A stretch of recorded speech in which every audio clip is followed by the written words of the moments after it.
I'm gonna just hit record because I don't want to forget to do that. Don't ever forget that. Yeah. Okay, can you start by saying your first and last name, spelling it in your title? Okay. My name is Ashley Goad, and I am an associate pastor at First United Methodist Church in Shreveport. And so just tell me, we're talking about, what's going on in Haiti right now. And unfortunately, there's a lot of devastation going on over there. Just tell me about what you know so far. I know you guys take mission trips over there and things of that sort. Right. So you want like a history of how Just we of what your right now? connection to Haiti. Okay. Okay. So we as First United Methodist Church started working in Haiti over 10 years ago. And we were led to a community called Lakai. And in that community is a little suburb called Derivage. And we started working with a pastor and his wife there, Gerard and Nimi, and they've become part of our family. They have a church and a school and a children's home. And that children's home has 71 kids. So we've set up like a one-on-one type partnership with each of those kids and families from our church. So like a child sponsorship so that they can have their school tuition and food and whatnot paid for each month. And we usually take about 5 to 6 trips a year down to Derivage to visit with Gerard and Nimi and just be part of their community. A lot of our health physicians that are members of this church that at work in our community have also gone down to Haiti to do surgeries and do medical clinics. And so we consider that we have partnerships all over the world, but I think Haiti is closest to our heart because we have so many people that we love there. And we've been such a big part of that community. So that's Haiti in a nutshell. I've been working down there since 2009, and that's actually how I came to First United Methodist Church, is because they found me in an airport there, and yeah, one of the doctors on the team came over and started talking to me, and I ended up interviewing at First United Methodist the next week. And so tell me, what are you hearing from, some of the people that you know in the area? Sure. I was very, very thankful that we were already talking that morning. So Pastor Gerard, Nimi, and I were already WhatsApp messaging that morning, just talking about some of our kids getting ready to go to university and talking about needs and construction projects that we were doing there. And then I didn't hear from him for about 20 minutes. And I was like, oh, well, sure, maybe the cell tower went down or something. And then sure enough, Pastor Gerard came back and said, we just had an earthquake. And that was kind of not unheard of because Haiti's in one of those areas of the world that has tremors from time to time. But this was definitely more than that. So first off, I was so thankful that I did not have to wait to hear from our people in Haiti for a long time to make sure that they were okay and alive.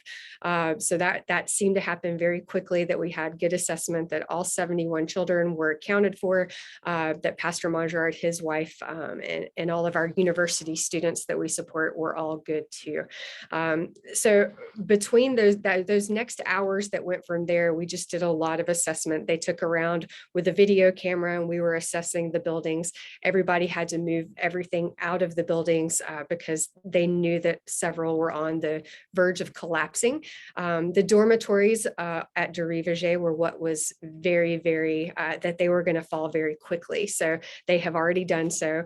And so we were able to get the beds and most of the personal items out of the dormitory. So that will be the number one recovery effort, is building those dormitories back. But what really set us aside was that the tropical storm Grace just came right behind the earthquake. And as you can imagine, it was devastating for us here to have to hear from our partners in ministry, the people that we love, that they could not go back inside their buildings and they were having to be outside during a tropical storm.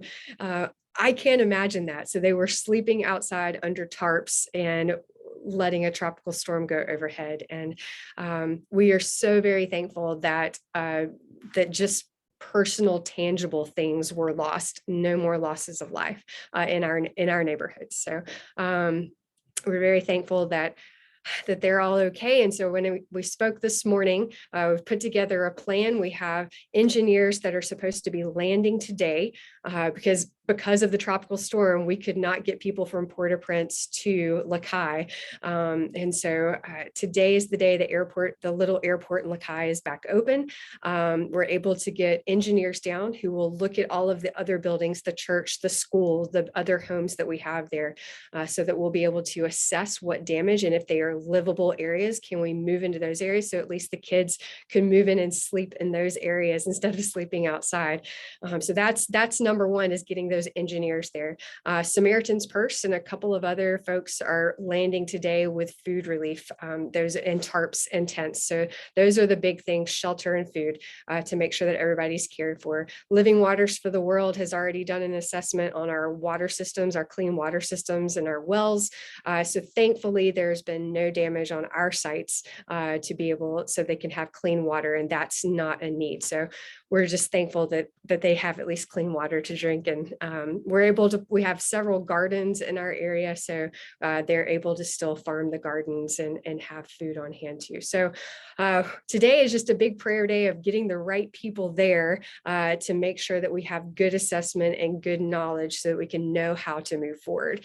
So Gerard and Nimi, our people on the ground, they're doing a great job. I just can't even imagine. Wow. And you guys are doing so much from just being here in Shreveport, helping them out. I mean, what's it like, not being able to physically go and be there like you normally are? If it were up to me, I would have been on a plane on Saturday to get down there. My husband wouldn't let me. So, but I am just so thankful because we've had these years and years worth of relationships. And so we know the people that are there, and we know them too, that they're people we trust. So they can easily go through this process of trying to put things back together again. Haiti is no stranger to disaster. So their faith in God, their way that they pull together with leadership, the way that they can do assessment, the way that they rely on God and rely on us, it really is a team effort to rebuild again.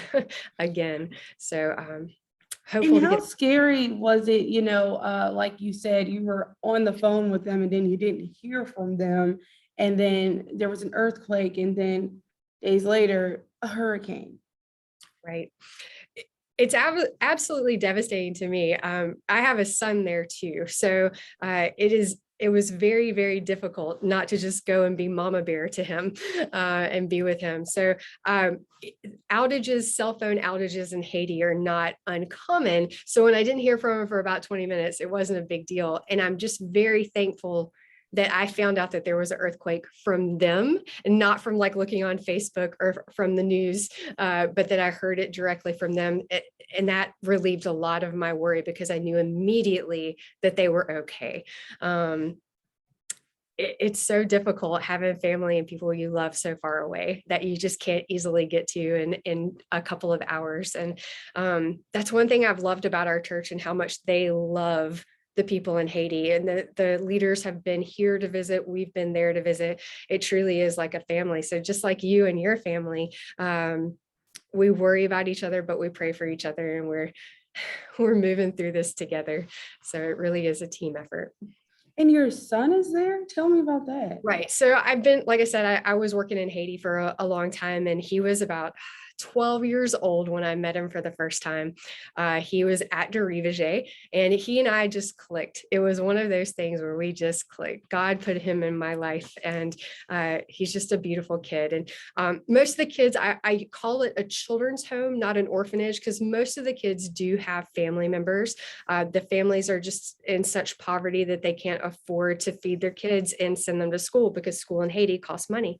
And so a lot of them will take them to these boarding schools or children's homes so that they can get fed and get nourished and have education. So Mackinson is his name. So he and his siblings were all there. Well, then his mom was able to get his job, and she came and picked up all of his siblings and left him there.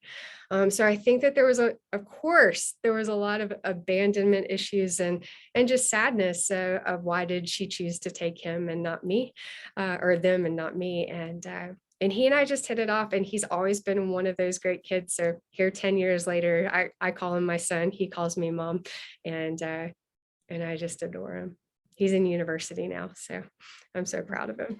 Wow, amazing. And so, just with your recovery efforts right now, what do you plan to do moving forward?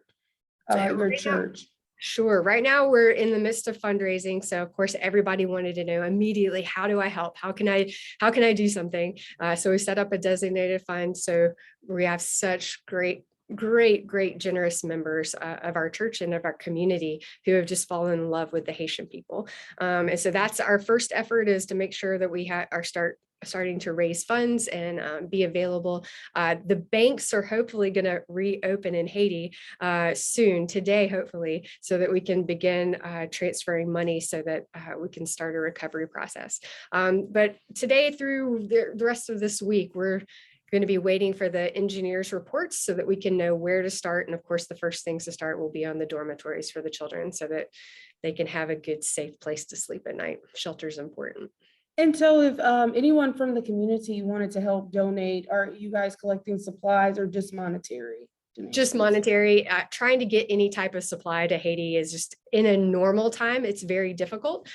So there are places in Port-au-Prince and people that are more equipped than we are to try to get supplies into Haiti. And so we're relying on those people to do the right things. So like I said, Samaritan's Purse is already equipped and ready to go with their warehouses in Port-au-Prince. Partners in Health is already equipped and ready to go to deploy those things. So we're able to support those people who are doing those things so that we can get supplies where they're needed to go.